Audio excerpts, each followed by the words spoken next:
I'd like to call the meeting to order at 2:31. Renee, would you read the Metro statement? Yes, good afternoon. This meeting of the Sacramento Metro Cable Television Commission is cablecast live on Metro Cable 14, the local government affairs channel in the Comcast, Consolidated Communications, and the AT&T U-verse cable systems. This meeting is closed captioned and is webcast at www.sacmetrocable.tv and will replay on Saturday, June 8th at noon and Sunday, June 9th at 4 p.m. on Metro Cable 14. Members of the audience wishing to address the board should fill out a speaker identification form located at the back podium and hand it to the clerk. Thank you. Would you take the roll call? Yes. Good afternoon. Members Bryant, Detrick, Here. Hedges, Here. Polo, Here. Riley, Reed, Natoli, Here. Schmidt, Here. Nava, Here. Middleton, Gatewood. Here. Thank you. You have a quorum. Excellent. I'd like to invite Commissioner Gatewood to lead us in the Pledge of Allegiance.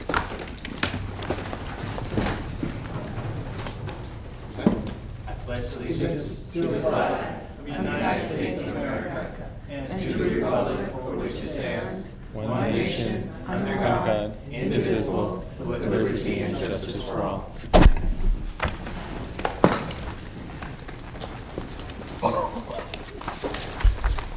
Thank you. And Commissioner Gatewood formerly served as the ex officiado from Rancho, Cordova, and now serves as a board member for the cities of Rancho, Galt, and Folsom. Congratulations. A lot of responsibility shoulder, Mr. Gatewood. I was also going to introduce. I have big shoulders, so I'm ready for this. I was also going to introduce our new board member, Portia Middleton, but she's from Citrus Heights. But it doesn't look like she's here, but we'll hopefully catch her at the next meeting. Next item, please. Your next item is your conference with legal counsel. Okay, we'll adjourn and report out if there's anything to report out after.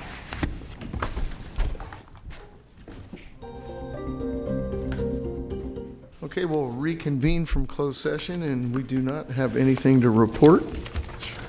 I do want to mention that Commissioner Portia Middleton showed up, and welcome. This is your first meeting, if I'm not mistaken.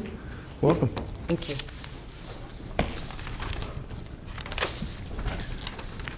Next item, please. Your next item is your fiscal year 2019-20 general fund and PEG fund fee fund proposed budgets. Good afternoon. I'm Bob Davison, the Executive Director, and I do have a PowerPoint presentation.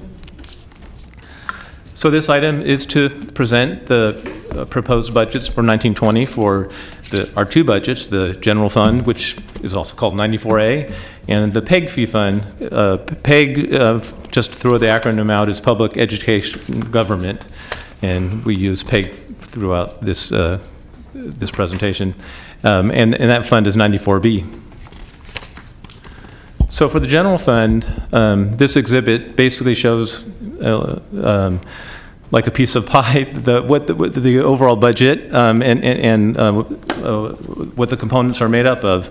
So basically the entire budget is $12.8 million, and it includes salary and benefits, services and supplies, funding to the channel licensees who operate our PEG channels. And the largest amount of the pie is the revenue distribution for the member agencies, which we're showing at $9 million, and I'll have more details on that later on. And then a small amount for, $150,000 in reserves, as well as just other miscellaneous items. So the first component that I'm going to talk about today is administration and regulation. Administration, Karen Liu is the ASO that runs the administration section of the Cable Commission. And it's the administration and enforcement arm of the commission. It includes administering the state-issued cable franchises and the issues that come from the current operators in our territory of these state franchises.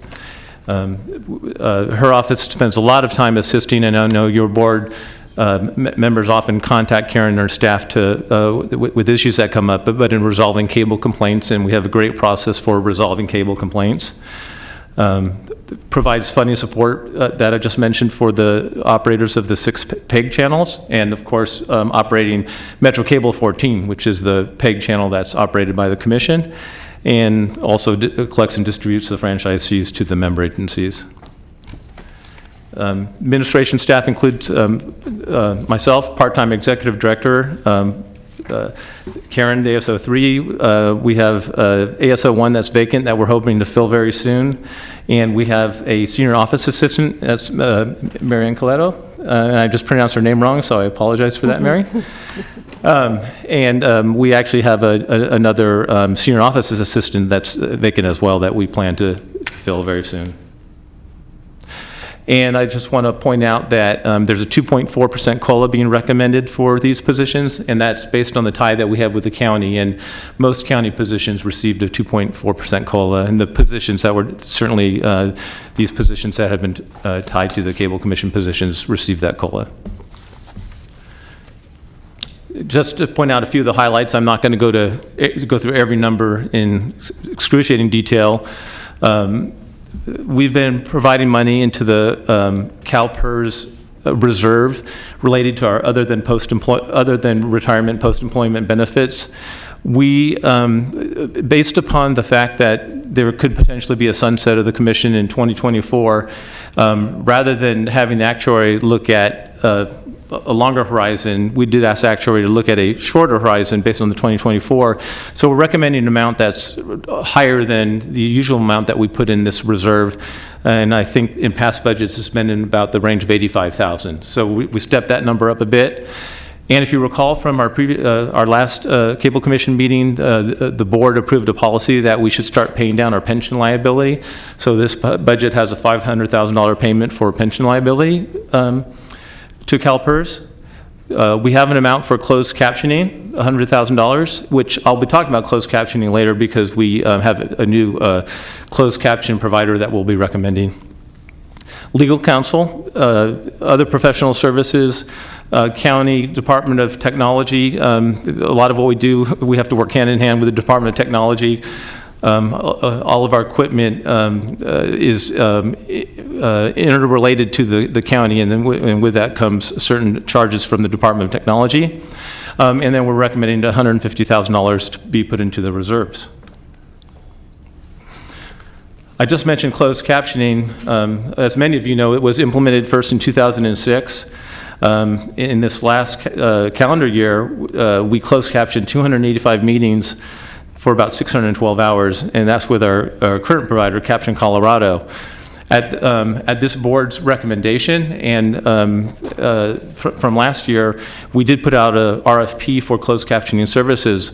We received proposals from 4 vendors, and staff reviewed the proposals and made a selection, and we're recommending that we're changing our provider to a new vendor called Aberdeen.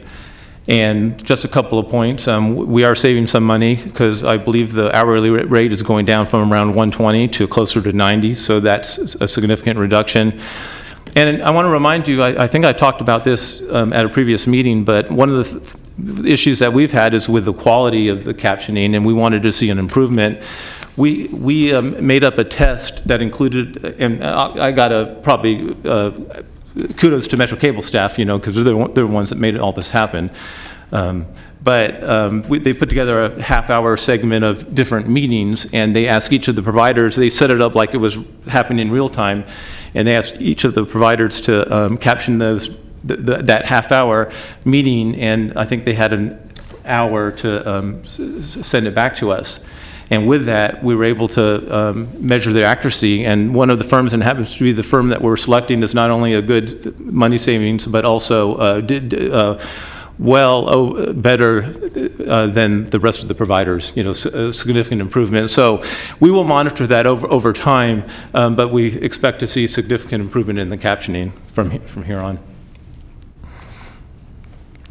The third component is Metro Cable. As you know, Metro Cable provides gavel-to-gavel coverage of meetings held by the commission, its 7 member agencies, and 14 other agencies. I mentioned the captioning hours. Most of our meetings and hours are captioned. There's a few that are not for technical reasons, but Metro Cable cablecast 328 meetings for 686 hours in 2018. In addition, there were 11 election forums that actually occurred in 3 locations, County Board Chambers, Citrus Heights, and Elk Grove, I believe, on 3 different days. Most of the forums were in the board chambers, and then the Elk Grove and Citrus Heights were mostly related to Elk Grove and Citrus Heights. So we did those as well. And Metro Cable staff also provides assistance to the member agencies with the assessment of the PEG equipment and facility needs that you'll see in the PEG portion of this budget item. So Metro Cable staff includes 4 authorized full-time positions: a production director, programming coordinator, a technical coordinator, and a technical assistant.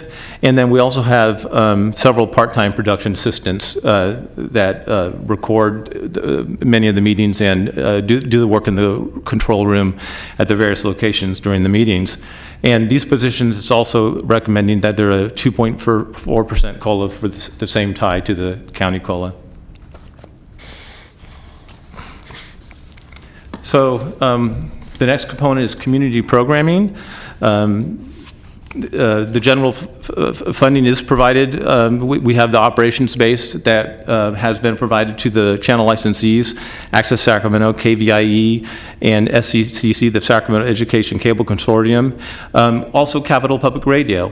Per commission policy, we provide a higher COLA on the base funding that goes to the channel licensees, and this is basically based upon a recent policy that was approved by the board, which provides the 2.4% COLA, which is the same COLA that staff gets, plus an additional, and we calculated it at 1.05% this year, that has to do with a minimum wage adjustment and a payroll cost associated with the general COLA and the minimum wage increase.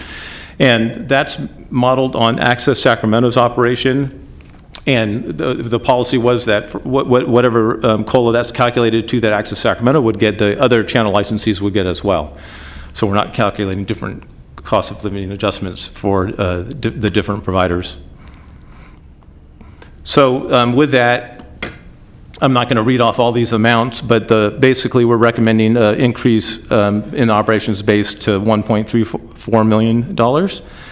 And I do want to point out that I did receive an additional request from the Sacramento Education Cable Consortium for an additional position, and they reported that the cost to them for that position would be $70,000. It's not recommended in this budget, but I wanted to make sure that your board was aware that that request is there.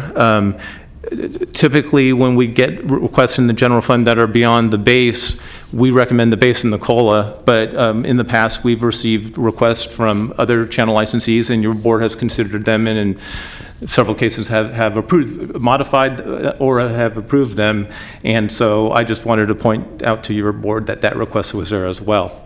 If your board wanted to fund that, we can make an adjustment, a $70,000 adjustment to the member agency distribution, which would be a relatively small adjustment. Speaking of revenue distribution, once we take in the franchise fees and we've funded everything that I've just talked about till this point, the rest of the money that comes into the Cable Commission gets distributed to the member agencies as a revenue distribution, and it's distributed based on population as reported by the Department of Finance. And for the fiscal year 1920, it's a proposed distribution of $9.06 million. And it's a bit down from $10.28 million that was budgeted in fiscal year 18-19, and I have some slides later that I'm going to talk about that. This just shows what each entity would get, and so most of, actually, I do want to point out there's 2 things here. First of all, for the 2018-19 distribution, the budgeted distribution was $10.03 million. And if you recall, between proposed budget and final budget last year, we made a significant reduction in the amount of franchise fees that we were estimating, and that was based upon startling information that we received on, at that point, AT&T franchise fees had been going down, but Comcast and Consolidated had been going up. But on the eve of the budget meeting last year, and what we reviewed between proposed and final budget was that there was also a significant reduction in franchise fees that we were receiving from Comcast. We have asked, and we've talked to our auditors about that, and we were told that maybe it's based upon some accounting adjustments as opposed to reduction in customers for Comcast, but we're not actually sure. And the data that we're seeing this year shows that that continues to go down, and I have a slide later that will show that. But anyway, so last year, the final budget, we made the reduced budget, we reduced the budget for the revenue distribution to about $10.03 million. Now, we came in just above that amount by like about $20,000 or $30,000. And in the meantime, we also had an AT&T audit where AT&T wrote us a check for their audit findings. And so there's a little bit extra that's being distributed to the member agencies in the 2018 to 19 revenue distribution, which will be a check that will be written to the member agencies later this month. Now, on top of that, so with that, there's an appropriations adjustment to allocate that small additional amount to the member agencies beyond what was in the proposed budget. Now, beyond that, we have the fiscal year 1920 proposed revenue distribution, and that is shown to be reduced from what was actual revenue of just north of $10 million last year. We are recommending a revenue distribution of $9 million this year. And the two significant reasons for that reduction are expected reductions in franchise fees, and of course the increased amounts that were the $500,000 that is included for the paying the pension liability, as well as the increase into the other than post-employment benefit reserve as well. So I think those are the most significant factors that are affecting that reduction. And I promised I would have a chart, and here it is. So this is what we track every year, and as you can see, when in fiscal year 15-16 was the first year that we were at the peak then, and then during 16-17 is when we started to see the reduction, and that was mainly due to AT&T. AT&T's franchise fees were going down significantly based upon their abandoning their UVerse platform in favor of a DirecTV over-the-top platform that does not pay franchise fees. And so with that, since that time, we've seen reductions in AT&T franchise fees every year. And now, and that's over the first 2 years of where you start seeing the reductions in that chart. And then we have a slide starting last fiscal year and projected into this fiscal year based upon reductions from all three cable companies that I cannot tell you what it is attributed to, but it could be reductions in revenues as well as some accounting changes. I'd be happy to communicate with the cable companies in more detail to see if we can get an answer for why we're seeing more reductions, now, but I don't have that information at this time. The last number on there, the 12.2 million, is the projected revenue that we would receive in this fiscal year, that we're the 1920 fiscal year, and we're basing the 12.2 million expected franchise fees revenues based upon the continuing trend of the reduced franchise fees. And it's more conservative to budget that way. So if, for example, it's accounting changes and then it starts to flatten out, that would be great. And then we would certainly come in, just like we're doing with a small amount of extra revenue this year, the distributions would be enhanced next year if we actually get more revenue. So this slide basically just it shows the data that's included in the information from the previous page.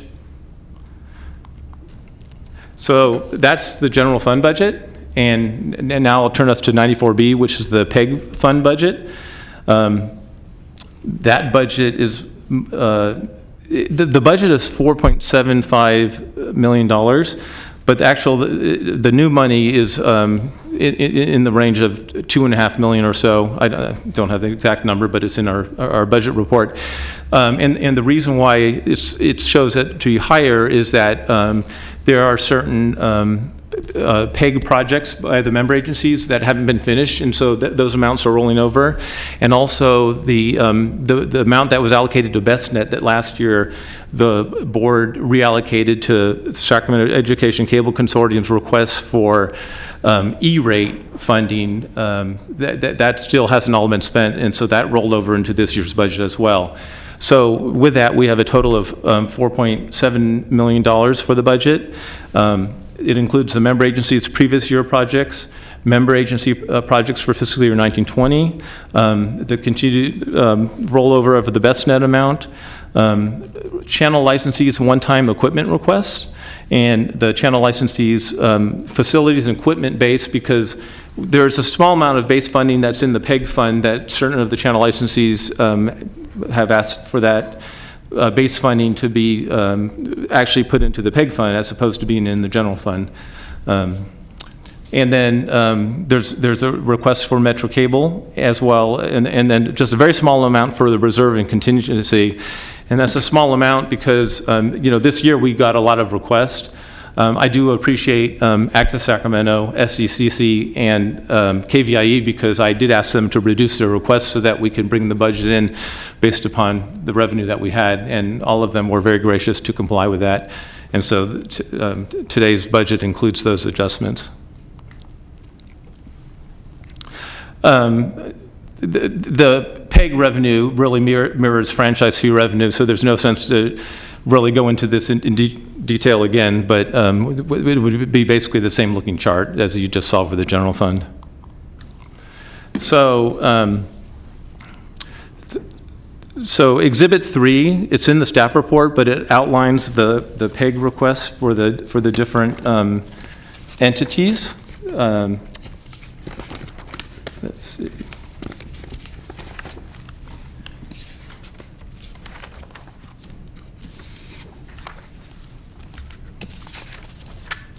So I won't go through them in detail, but I just want to point out that we have Exhibit 3 there, and it shows significant requests from the member agencies and the channel licensees. But with that, member agencies are requesting $1.5 million. It's mostly for equipment, control room upgrades, chambers upgrades, AgendaNet systems that are integrated into the chambers and integrated into the channels. And then channel licensees request for $911,000, and then Metro Cable request for $98,000. So if you want more details, the detail is there in the report. And like I mentioned before, the carryover of the $985,000 for the E-rate, that was once the BestNet money, is included in the budget. So that finalizes my presentation for the general fund and the PEG fund budget.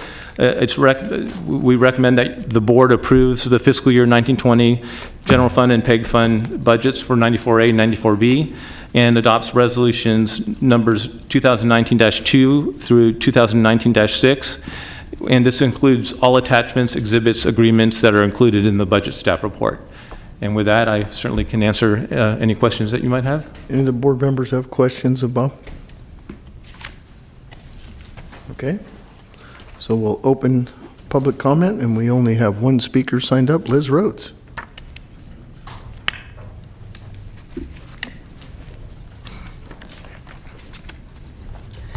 Good afternoon. I'm Liz Rhodes, Executive Director of the Sacramento Educational Cable Consortium. First and foremost, thank you for all of the support that you've always given us. I did want to speak just briefly to that additional request that we put in. But first, I brought the entire SCCC staff because we also want to express our appreciation. So our entire staff, oops, excuse me. As I hit, excuse me, let me introduce Trevor Mention. He was going to be here. Hopefully we'll get to the grantee reports before he has to leave. He's graduating today, so he's got to make it over to the auditorium. but he is one of our SIVA award winners and one of our SIVA hosts. He's done a lot of work with us. So we'll bring you up at the next item, okay? Thank you. But at least you got to meet him, just in case he has to leave. Anyway, Doug Niva, he is doing most of our production work. Nick is a full-time employee also in production. Jessica does production, does website, does administrative work. And Abby, she's only a half a person. She's half-time. So this is, and myself, this is our entire staff. With your help and your support, we have been tremendously successful. And success breeds extra work. So one of the things that we can't do is, bring on, it's very difficult to bring on additional staff. That's the purpose of our request, is that all of the expansion that we've done kind of is your fault because you've supported us, and we've just been successful with it. But I want to point out that we have heard you in terms of you coming and telling us that it's up to us to get out there and get additional support. So I would tell you that in terms of putting our budget together, Bob was a little off, is that our new staff position that we're looking at, we figure is going to be somewhere in the neighborhood of $100,000. Our board unanimously approved a 20% increase in membership dues to bring in the extra funding that we felt was necessary. So I just wanted to make sure that you understood that all of our schools, straight across the board, including Sac City, which to me is phenomenal, agrees that the work that we're doing is significant and it is important, and they want to have some skin in the game on that. And they are contributing. So I think that makes a little bit of a difference. So I wanted to explain that to you, and just again to thank you for all of the work that you have done on our behalf. The funding is very important. But I think most important to us is the support that you give us in terms of the channel access, in terms of providing opportunities for our students, and always being there for them. So thank you, and thank you for your consideration. And thank you to Bob and to Karen. Karen calls me the problem child. I am. I always seem to get that budget mixed up, and they're wonderful to work with, and we really appreciate that opportunity that we have to pull this together with them. So thank you. Is the difference between the 100,000 and 70,000, that delta, is that what your increase in revenue is? Right. Well, we're asking, we're kind of trying to do a match to the best of our ability, so we were looking at like what would be a 20% increase. So it's a 20% increase that our board, our member districts are paying, so that's the 30,000. And in very rough figures, the amount that we ask you is slightly less than that 20% increase. But that would be, the total 100,000 would be 70,000 from you and the 30,000 from our members. Okay, thank you. Thank you. So we don't have anyone else signed up to speak, so we'll close public comment and go to board deliberation.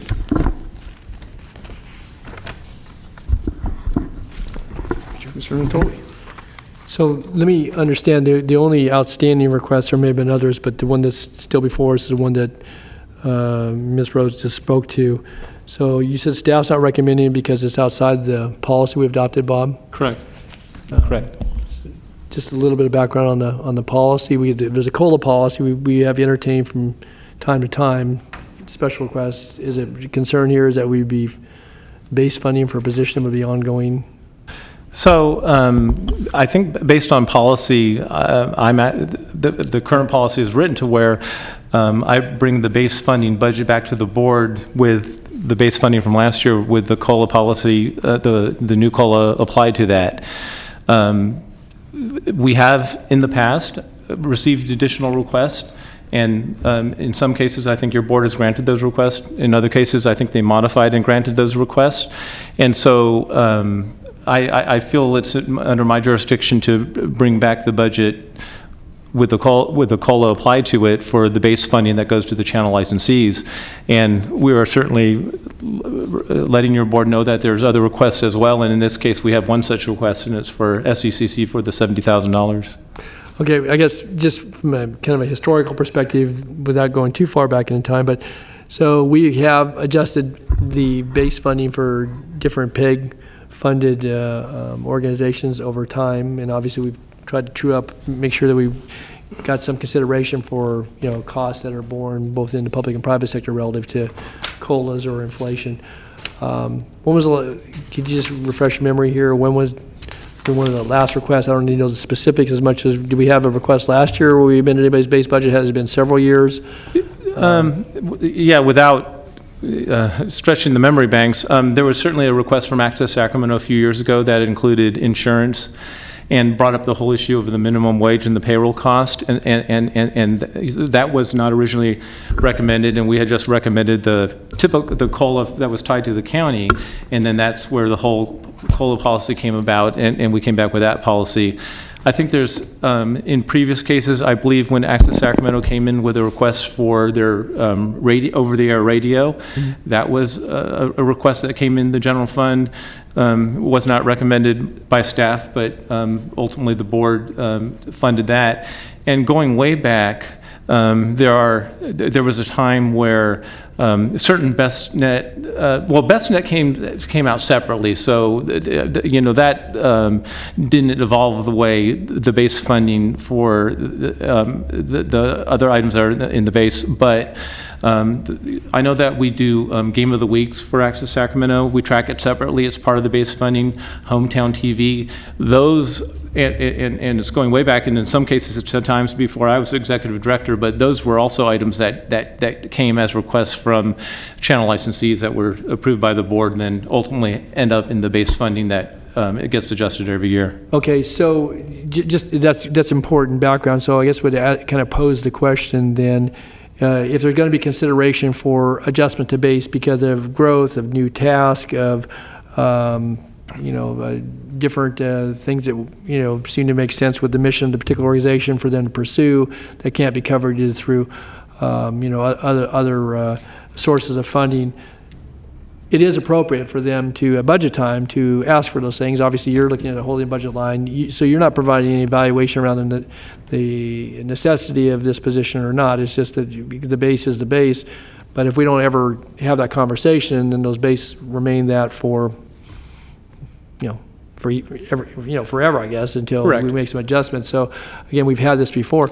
So, with that being said, let me just ask, so have you done any evaluation? I mean, obviously, I certainly trust, Liz's judgment and the program, obviously, working on, but they're asking for a full-time.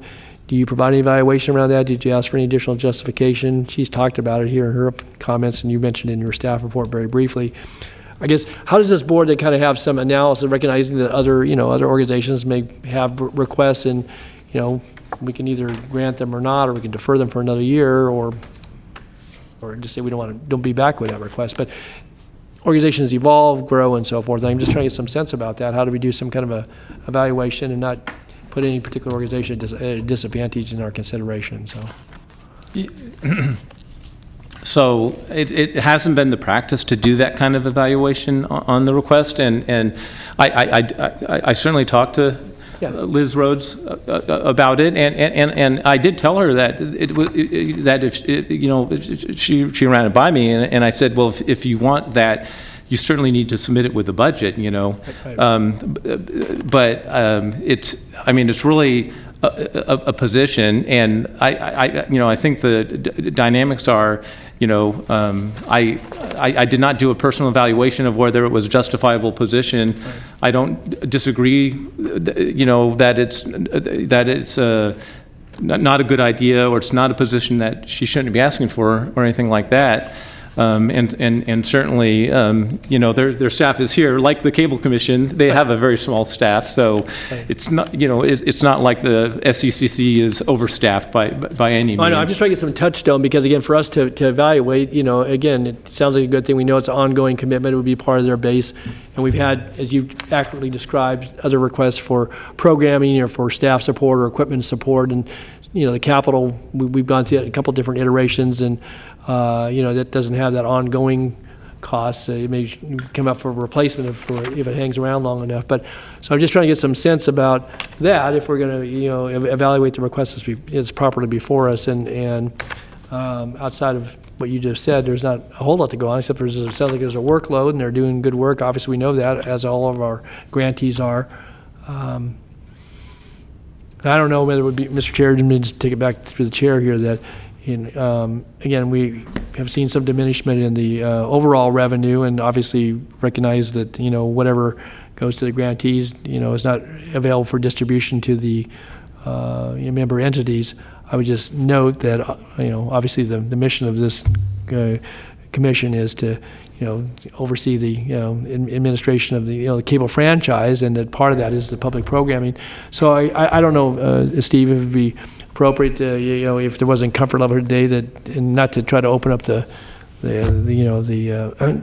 shoot here for a lot of requests, but that, to have some further evaluation around this. And, it does have some ongoing costs, but if you're growing a program and they're in 50 schools and, you've taken on those duties, and I think the one thing that's a little bit intriguing here is that they've, gone to their board and stepped up with a match of about a third of the ongoing costs. That's a pretty important pledge, and I think other organizations have done that over time too. Have stood before and said we can raise this amount of money, or we've got a commitment from a benefactor of sorts. And so, but we really don't have anything tangible to evaluate. And obviously, as commissioners, we're trying to look out for the bottom line here, but also be supportive of good programming in our community. So, I don't, Mr. Detrick, I would kind of defer to you if you think that, I'm willing to entertain this. It doesn't seem like unreasonable, but I don't want to take it out of context. It is in the budget context, and that's appropriate. But I guess, anyway, I'll turn it back to you, Steve. Any thoughts you have? Well, we have Commissioner Gatewood. Okay.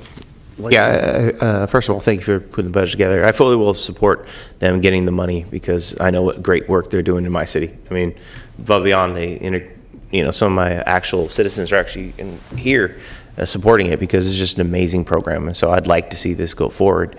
I didn't get quite what you were saying. So you're saying that you are bringing the 70,000, you want them to get it, or you're saying there's not enough right now in the budget to be able to get the 70,000? Do we have to cut something?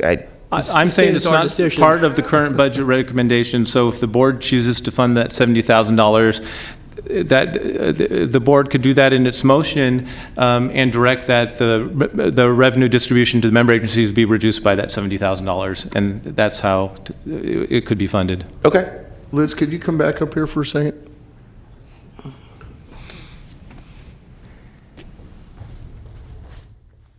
So you've heard from at least a couple of the commissioners, and myself, that huge supporter of what you do, as well as the other folks that are here.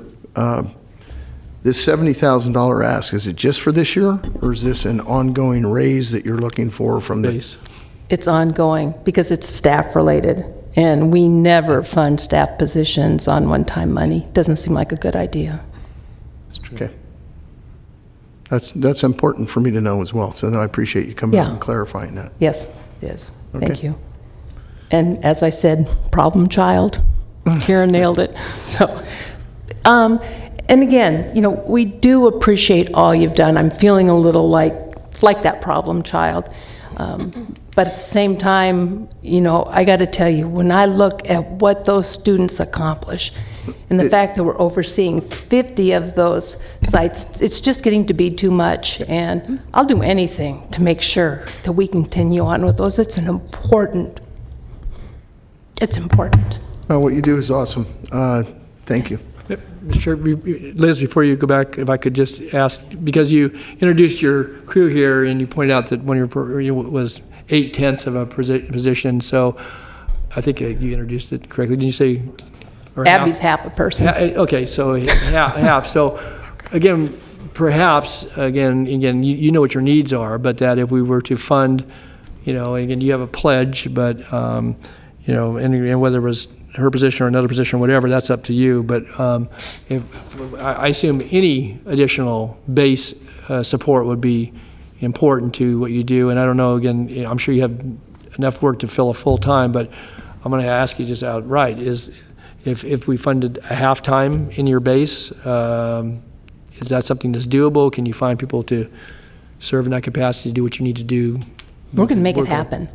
So, I figure we asked you, the worst you can say is no. So it's worth the ask. So anything that you can do to help us out, greatly appreciated, but we understand your situation.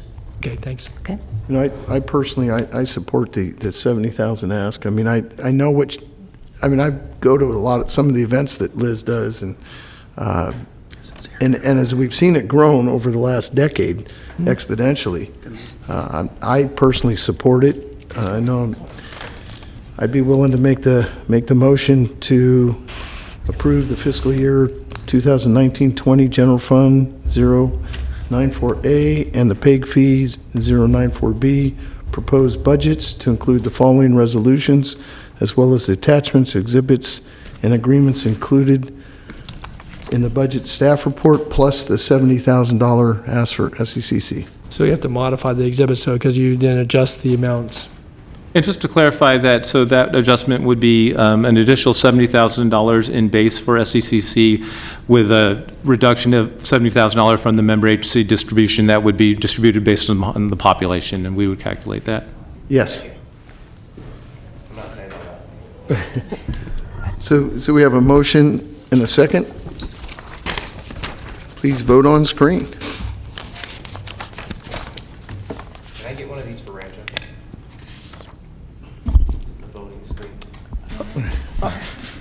You wanted to say yes all the time, or It what? might be in the PEG request. Unanimous vote with those members present. Perfect. All right, that passes, and we'll go next item. Congratulations, Liz. Your next item is a resolution number 2019-007, approving the Ninth Amendment to the license and operations agreements pertaining to the use of community programming channels. Good afternoon again. With the budget that the board just approved, it's necessary to amend the use and the agreements pertaining to the use of the community programming channels with the channel licensees that operate our PEG channels. So it's recommended the board adopts resolution 2019-7 approving the Ninth Amendment to the license and operation agreements with the channel licensees. So moved. Okay, do we want to open public comment? There's nobody signed up to speak. We'll close public comment, and if there's no deliberation, we'll go. We have a motion from Mr. Natoli. Is there a second? Second. We have a second from Gatewood. All those in, we'll wait for him to get down here so we can vote. Please vote on your screen.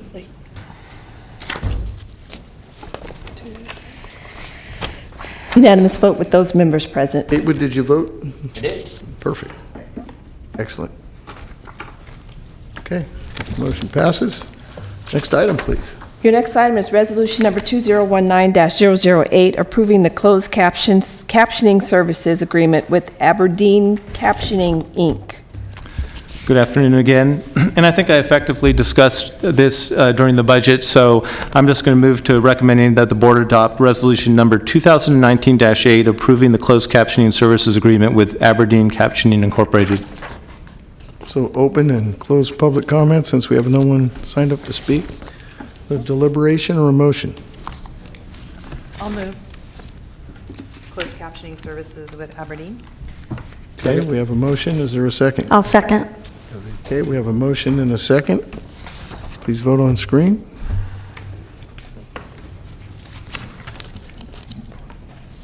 Unanimous vote with those members present. Okay, passes unanimously. Next item, please, Renee. Your next item is resolution number 2019-009, fixing the employer contribution at an equal amount for employees and annuitants under the PMHCA. Good afternoon again. Because the commission participates in CalPERS retirement and CalPERS health benefits, in 1983, the board adopted a resolution electing to be subject to the Public Employees Medical and Hospital Care Act, which we call PEMCA. In June 2008, the board adopted a policy that the medical benefits for Cable Commission employees would be tied to 80% of the Kaiser cost for the family, and with that, they adopted a resolution that approved the resolution with the Public Employees Medical and Hospital Care Act, including the language that the benefit was tied to 80% of the Kaiser family plan premium rate. Since that time, on a yearly basis, the commission would adopt annual resolutions. In 2013, I think CalPERS informed the commission that because of the tie, that it wasn't necessary to adopt that resolution every year. So you haven't seen this resolution in a couple of years. But because of some changes at CalPERS, and they went from they're going to a 3-region model, so they're changing up the regions and how they're organized in California. And with that, CalPERS informed our staff that a resolution was necessary to change the reference regarding the employer's contribution from 80% of the Sacramento area region Kaiser family plan premium rate and change that language to 80% Kaiser Region 1 family basic party rate 3. So with that, before your board is a resolution that makes those suggestions from CalPERS. And it's recommended that the board adopt resolution number 2019, fixing the employer contribution at an equal amount for employees and annuitants under the Public Employees Medical and Hospital Care Act. Is there any questions for Bob? No questions, we'll open and close public comments since we have no one signed up to speak. And we can either go to deliberation or a motion. So moved. Natoli, is there a second? Second. Good. Was that Portia? Yeah. Okay. All right, we have a motion and a second. All those vote on screen, please.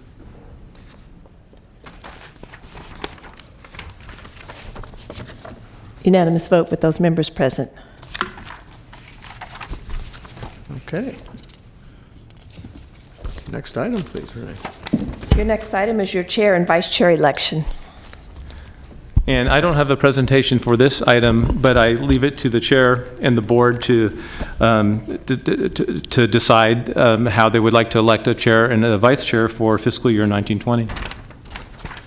Okay, would somebody like to nominate a vice chair for this year? Are you staying in as chair?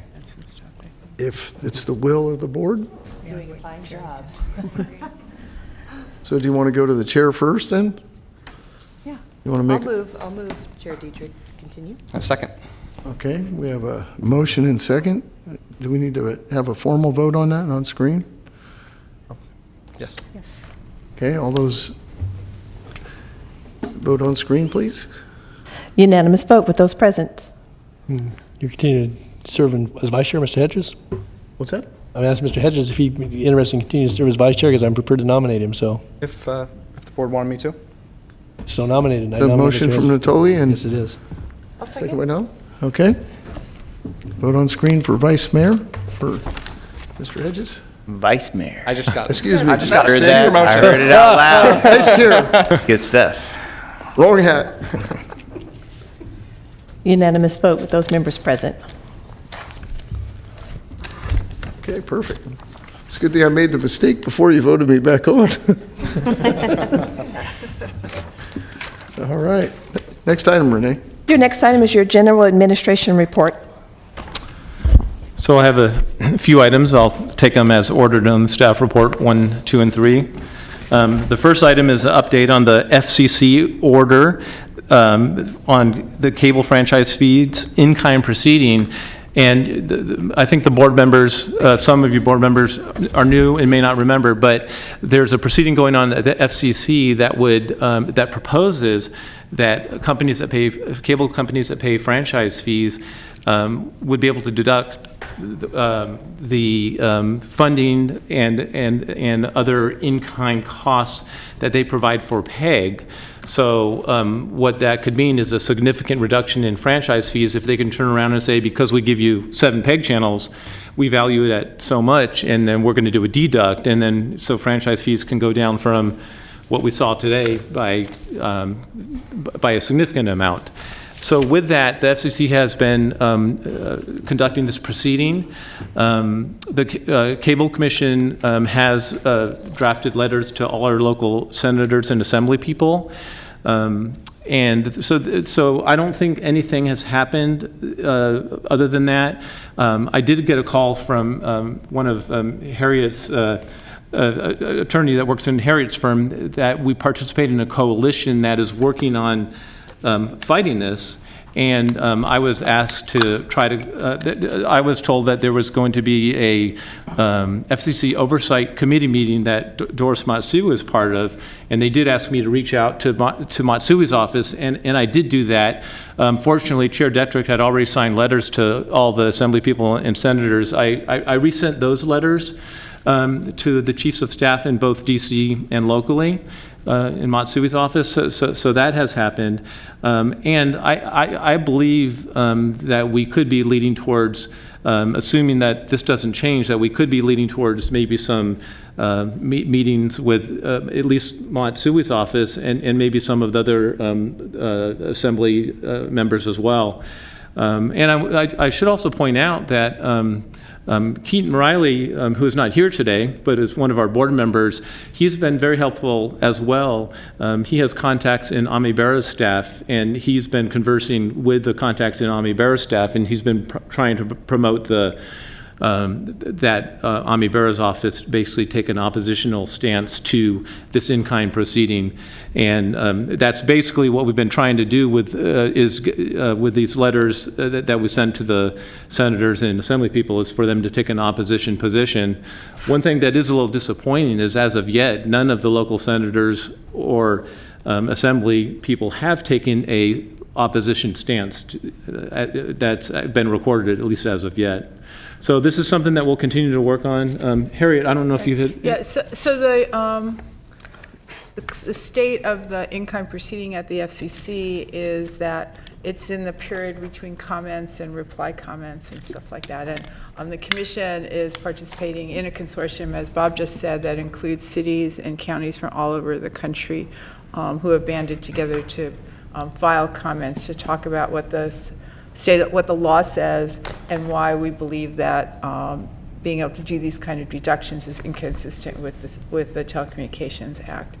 It would be really good at some point to be able to have local congresspeople and our senators take positions, hopefully positions that we're in favor of, and transmit those positions to the FCC.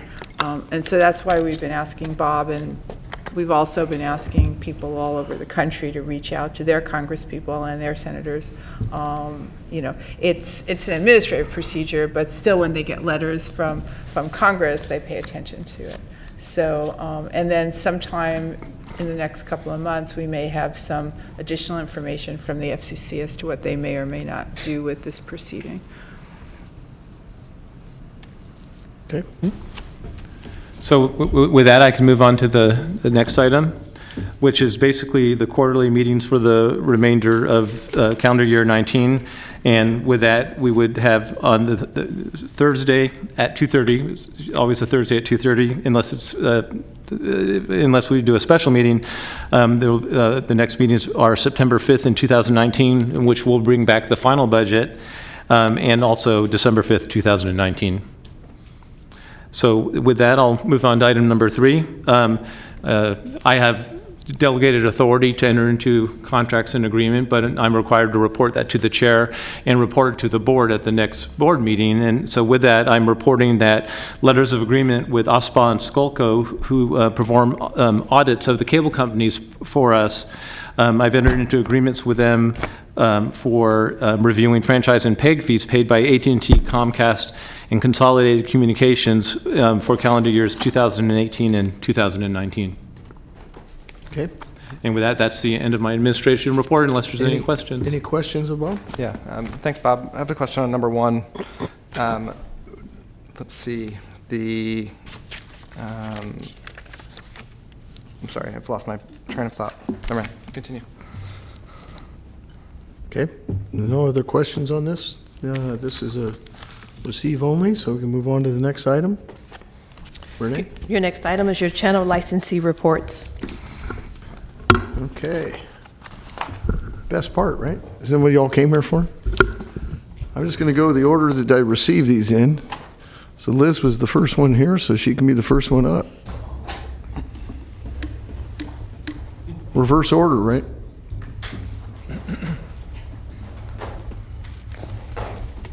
Get your graduate up here to get the graduation. Yeah, plus we got a graduate we're trying to get out of here, right? Thank you, thank you. Liz Rhodes and Trevor Mention from SECC. I always talk to you about all the wonderful things that we do with the SEVA program, but that's what Trevor is here to, because you need to hear from a student who has kind of come up through the ranks and has done a lot of work with us. Prior to that, though, let me just say that it has been a tremendously successful year for us. We are organizing all kinds of cooperative efforts among the school districts. We've recently expanded our family engagement and are working with a lot of the folks on promoting the summer meals program. And I'm really pleased with the response that we're getting and involving the student producers and the media, the SEVA labs, in promoting these things. And so we're really tying that together with the PIOs. We're very excited about that. So moving those things forward. Hope to be coming back to you in 3 months with an agreement with Comcast. We're moving forward on the renewal of BestNet in 2023. Our schools need to have some action on that. And we're pleased with the response so far that we've gotten from Comcast. Wanted it for today, don't have it. But we're hopeful that it'll happen there. So with that, we finished a fantastic awards night, over 1,200 people, one of our biggest, our 30th annual. And to tell you more about that, Trevor Mention. Welcome, Trevor. Hello, everyone. My name is Trevor Mention. I'm from Galt High School. And first, I want to thank the Cable Commission for their constant support of the SEVA program. Because of the SEVA program, I've been given the opportunity to participate in it, and I've really developed this dedication and passion towards filmmaking, which I hope to pursue at Sac State. So thank you again, Cable Commissioners. Now I want to present the video of the SEVA Award Night. It'll be up on the screen. Thank you, Trevor.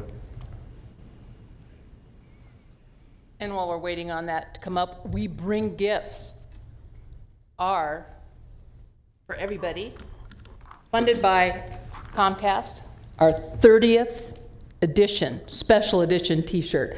So I have them here, we'll just pass them around, but if we could take a look at that video, that would be great.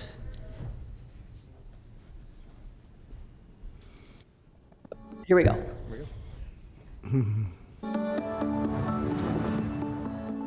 Videos help people understand like situations that are happening in far off places in the world. It's a good way to spread the word about something you believe in. Making videos is an important tool in like expressing yourself, but also getting your thoughts and ideas out there into the world. Welcome to the 30th annual award night. That's right, 30 years.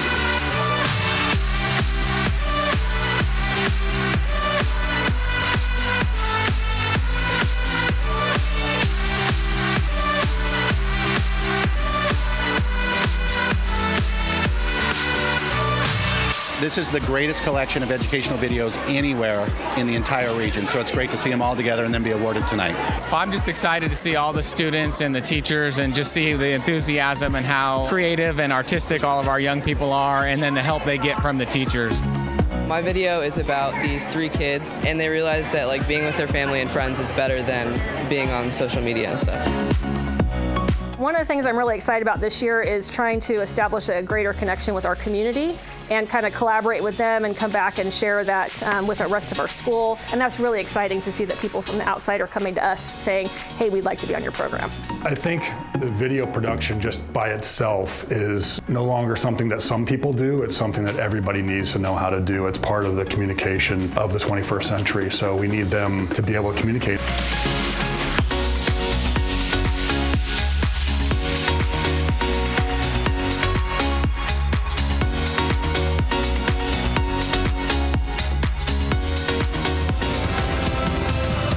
Everything. Like, I never found something this freeing because video allows me to just express myself. Being able to not only do something I love, but help people in the process, it's like a double whammy. I love it. Welcome. Welcome. Welcome. Welcome to the SEVAs. Welcome to the SEVAs. Welcome to the SEVAs. And that was the evening in a small capsule. We have our van downstairs. I think I reached out to most of you. If you have time afterwards and come down, we had a couple of students. I don't know if they had to leave. They had to leave? Oh, But anyway, we caught a couple of you before the meeting, so if you come down, take a look at that, man. $85,000, phenomenal. It's made such a huge difference to our staff and to the schools. The students are loving working with it. We had Trevor Harding here. He was going to talk to you a little bit about downstairs, what it means for him and his school and how they can use it. So it's just been phenomenal. Thank you so much. We really, really appreciate all you do for us. Thank you, Liz. Hey, Trevor, can you tell us what she said you won an award. What was your award? I won honorable mention for a video that I produced for my school. It was a pathway video that demonstrates the abilities that students have gained through the courses of going through Galt High School and the pathways that we have. And was this your first year?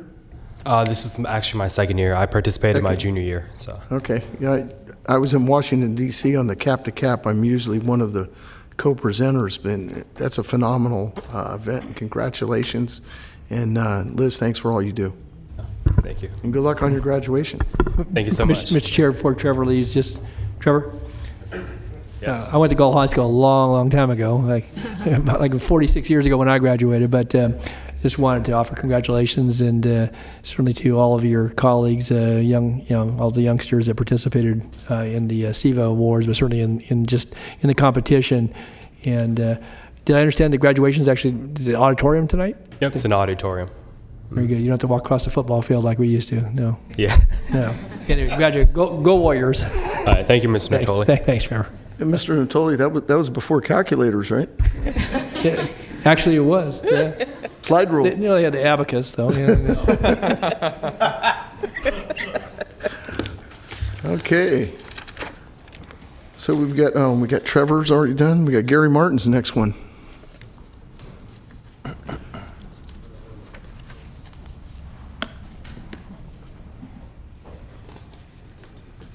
David's on deck.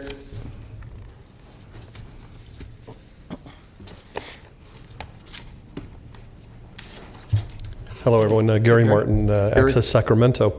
I just did the quick math on Don Natoli, and if he was using an abacus, I don't even want to know how many stones I had to throw in order to do math.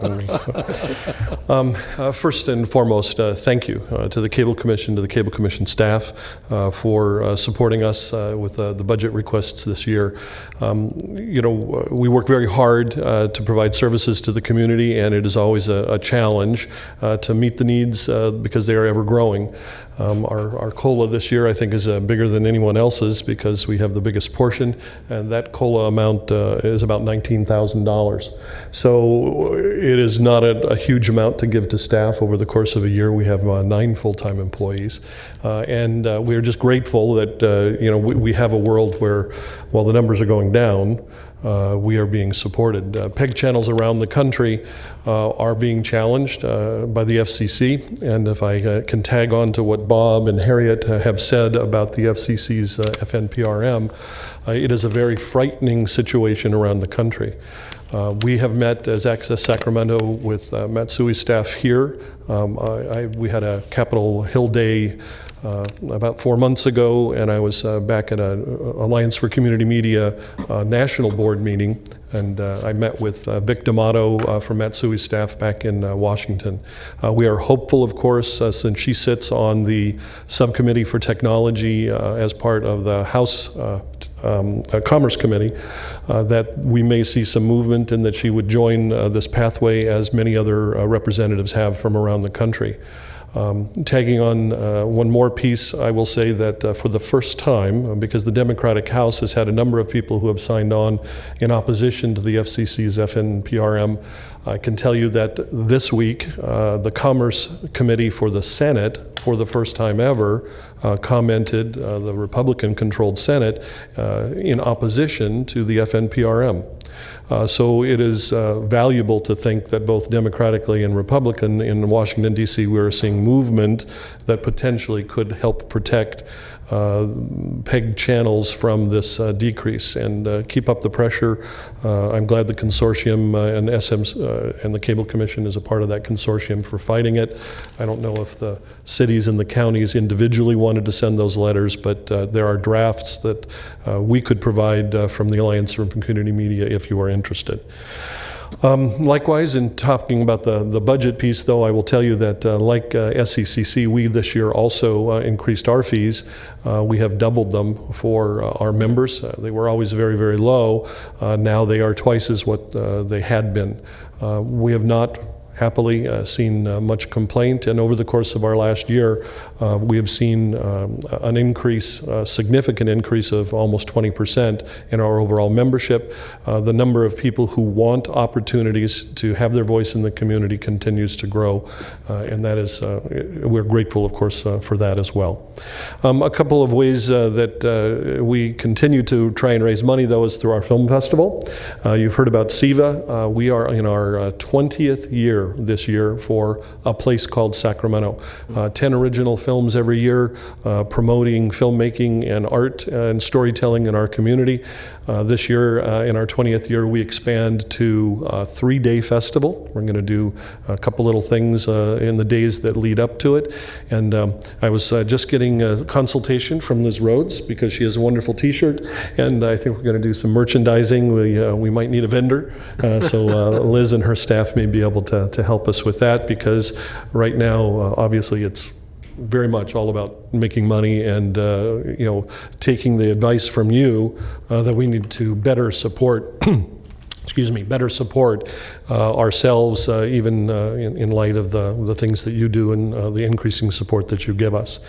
One of those other fundraisers that we do is our gala fundraiser. It is our 7th annual Power of Voice Awards presentation.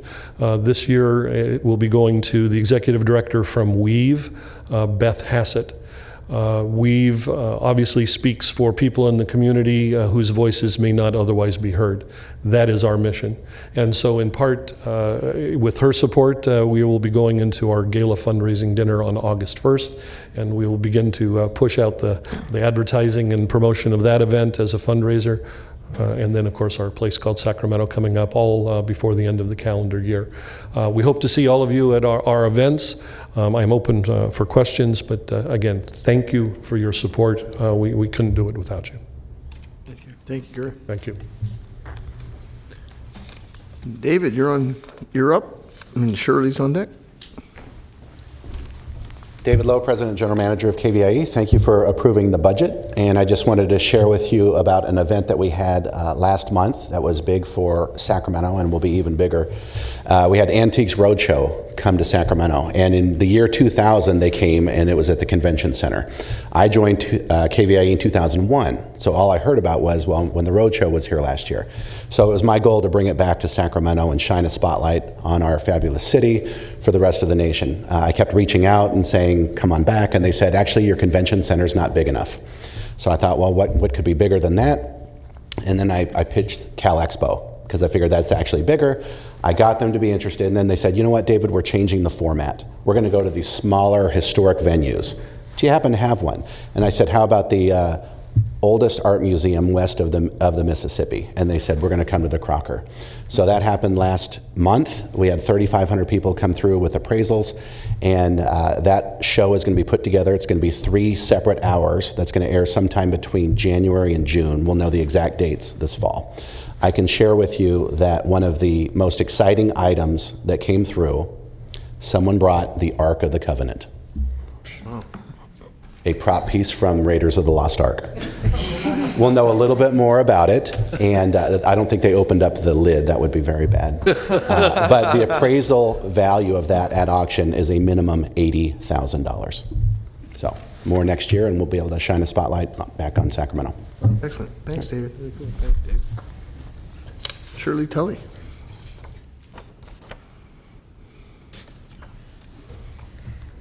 I'm not sure I can follow the Ark of the Covenant, but I will try.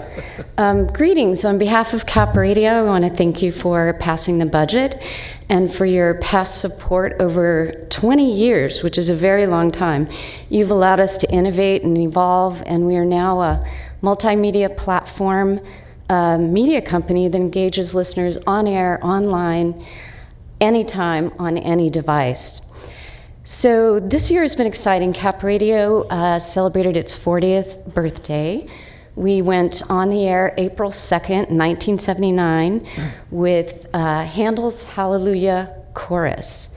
We were broadcasting from above Sac State, and I'm told it was kind of a spare room, and they didn't have money for one of those on-air lights. And so students used to walk in while we were broadcasting live as they were looking for their classrooms. So I'm also told that during campus holidays, the power was cut, so we couldn't broadcast during the holidays. So we have come a long way because of your support. In terms of programming, there's a lot that's been going on this year. We've launched something called Great Question, which is our way of bringing the public into our newsroom. So we invite the public to ask questions that they want our reporters to investigate. And they're items of local interest, like what happened to the property of Japanese Americans who were interned during World War II? What causes the phantom traffic on I-80 near Dixon? And why do we call our airport SMF? Does anybody know? You haven't been listening. So, it's Sacramento Metropolitan Field. It was a very sort of old-fashioned name for the original airport. So I've wondered that many years. Now we know. We today, in fact, launched a podcast called 395, and it's allowing listeners to take a ride with Cap Radio along a lesser-known California highway that started as a cattle trail and whose legacy includes its role in World War II, water battles, internment, and lots of Hollywood intrigue.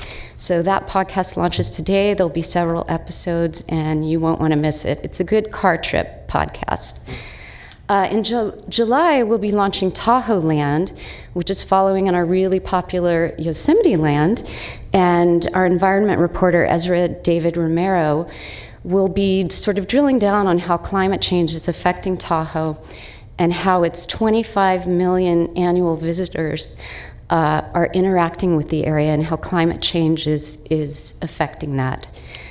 So those are just a few things we have going in addition to the news and arts and cultural offerings that we do. But I also wanted to mention our gratitude for the PEG funding, which has allowed us to upgrade our third studio from analog to digital. So it's a jump into the 21st century, and we're really pleased with that. In closing, I just want to say that we're completely grateful for your steady support over the years, and we're excited about the future. And one big thing that I didn't mention yet that you may have heard about is we are actually moving downtown. We announced that in April. We have been sort of quietly raising the money, and we got a lead gift from Sutter Health, and so they're going to be a tremendous partner in this effort. This downtown headquarters is going to be at 8th and J, so we'll be neighbors. And it will allow us to double our staff in the future. So it's really preparing the way for growth. It puts us right in the heart of downtown, where we can cover the Capitol and local government, and we're at the nexus of the arts. So we are thrilled. We hope to see you. It'll be about a year from now that we hope to be moving in, and it'll be a short walk. So thank you very much, and again, appreciate your support. Thank you. Thank you, Shirley. Next item, Renee. Your next item is your state franchisee reports. I don't see anybody signed up, and I don't see anybody in the audience. So I don't think we have any of the state franchisees here. So let's go to the next item. Your last item is your public comments. You know, there's nobody signed up to speak. I don't think there's anybody else in the audience that wants to speak under public comment, is there? So I won't read the statement. We'll open and close public comment, and we'll adjourn the meeting. Thank you.